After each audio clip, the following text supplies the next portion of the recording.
Hey guys, so basically for this rope or string to be able to pull on here properly in this direction as much as possible, obviously like I explained in my last video, it needs to have some sort of raised surface to keep it horizontal, and also the wheel needs a little bit of downward pressure on it.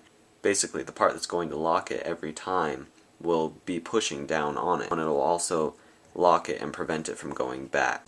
So I made a, kind of a bad prototype version out of wood, popsicle sticks from a coffee shop. And it has a ramped surface here. I colored it black so you could see it a little bit better, but it's about a 45-degree angle halfway from this distance to over here. So basically if that's pushing down, which I don't entirely want to depend on the flexing of wood, I would rather depend on a spring pushing up. So it will be pushing it down on this side. So I have a sketch here.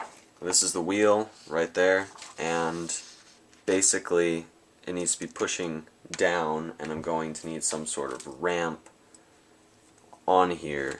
I'm not going to draw on this, but some sort of ramp there that will be sloped up, so this can sort of ride over it and lock behind it, so it'll prevent the wheel from going back.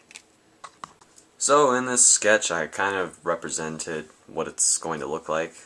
Here's the wheel, here's the center, it rotates around, and I actually did some reinforcement pins. Those little dark circles you see there are reinforcement pins.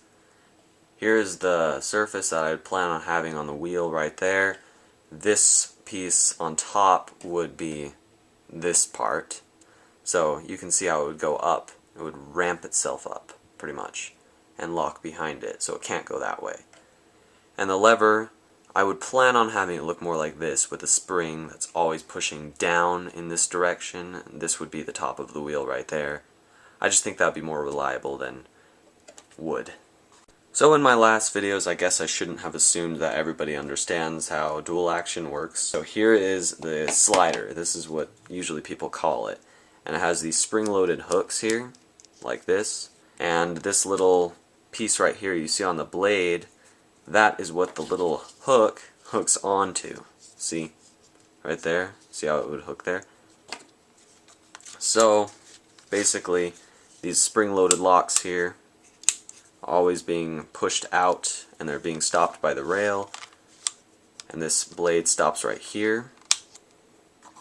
So, since it's unlocking it, just like that, the hook has time to build up tension by this rubber band that's pulling toward both of them toward each other.